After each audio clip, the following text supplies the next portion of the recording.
Welcome students, हम बात करेंगे प्रॉब्लम की जो कि रिलेटेड है प्रॉपर्टीज ऑफ क्रॉस प्रोडक्ट। और हमारा क्वेश्चन है जी कि show that A cross B cross C is not equal to A cross B cross C. मतलब कि एसोसिएटिव प्रॉपर्टी जो है वो वेक्टर्स में, मतलब जो हमारे पास क्रॉस प्रोडक्ट है इसमें होल्ड नहीं करती। ठीक है, that is associative property does not hold for cross product in general.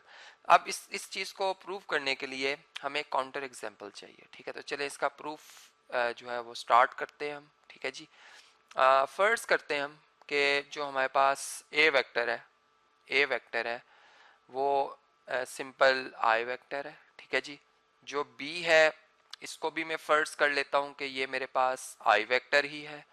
और जो मेरे पास सी वेक्टर है इसको मैं फर्स्ट कर लेता हूँ कि ये मेरे पास जे यूनिट वेक्टर है। ठीक है जी, एक ऐसा वेक्टर जिसकी मैग्नीट्यूड 1 हो इसे हम कहते हैं कि ये यूनिट वेक्टर है। ठीक है जी, देखें अब चूंकि हमें एक ऐसी एग्जांपल चाहिए थी या ऐसे नंबर चाहिए थे जिससे हम ये बात साबित कर सके, क्योंकि इन जनरल मीन्स कि अगर एक के लिए भी कंडीशन होल्ड ना करे तो फिर जनरल हम कहते हैं वो कंडीशन होल्ड नहीं करती। ठीक है, तो क्या इस पर्टिकुलर केस के लिए ये जो कंडीशन है, मतलब बराबर होने की कंडीशन, वो होल्ड करती है? अगर नहीं करेगी तो फिर ये रिजल्ट हमारा जो शो करना हमने वो प्रूव हो जाएगा। ठीक है, तो सबसे पहले हमें लेफ्ट हैंड साइड कंसीडर कर लेता हूँ। ठीक है, और लेफ्ट हैंड साइड क्या है देखें, इसमें लिखा हुआ है आपने क्रॉस प्रोडक्ट लेना है ए और बी वेक्टर का पहले।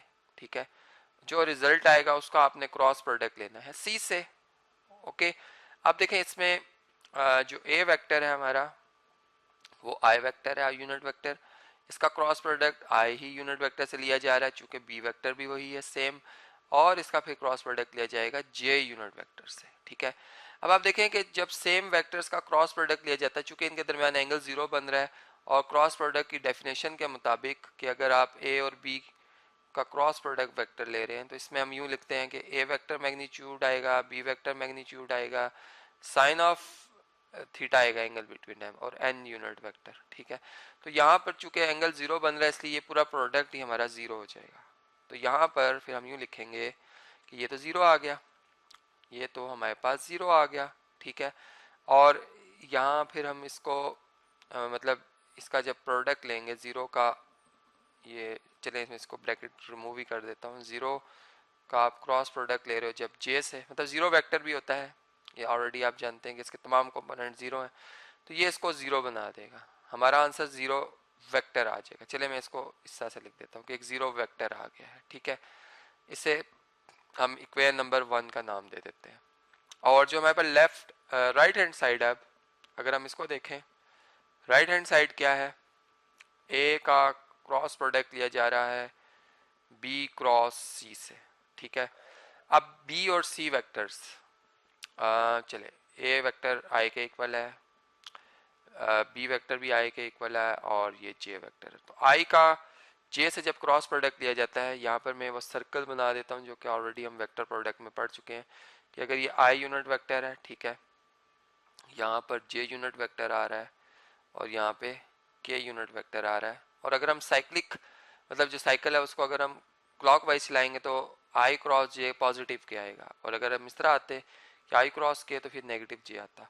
तो ये आई क्रॉस जे है, ये के आ जाएगा, आई का क्रॉस प्रोडक्ट लिया जाएगा के साथ। ठीक है, अब इसमें हम एंटी क्लॉकवाइज हो जाते हैं आई के प्रोडक्ट के साथ, तो ये इसका आंसर आएगा माइनस जे यूनिट वेक्टर। ठीक है, इसे हम कह देते हैं इक्वेशन नंबर 2। अब आप देखें लेफ्ट हैंड साइड के लिए जो रिजल्ट आया था वो जीरो वेक्टर आया था, और इसके लिए आ रहा है माइनस जे वेक्टर। इसका मतलब ये दोनों बराबर नहीं है।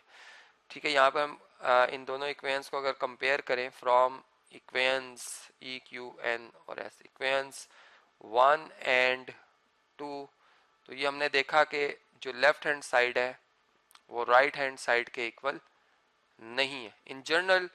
इसका मतलब कि एक भी जैसे हमें मिल गई एक कंडीशन खास कि अगर हम वेक्टर ऐसे तरतीब देते तो फिर ये कंडीशन होल्ड नहीं करी, तो फिर हम देयरफॉर कह देंगे दिस इम्प्लाइज कि जो रिजल्ट ऊपर लिखा हुआ है शो डैट करने के लिए, इसको मैं यहाँ से कॉपी करता हूँ, सही है, और इसको हम यहाँ पे पेस्ट कर देंगे इस तरह से। चले मैं स्क्रीन को थोड़ा सा डाउन करता हूँ यहाँ पर, और ये इस तरह से जी रिजल्ट हमारा प्रूव हो जाता है। लास्ट में हम एक स्टेटमेंट लिख देंगे, हेंस हेंस प्रूव्ड।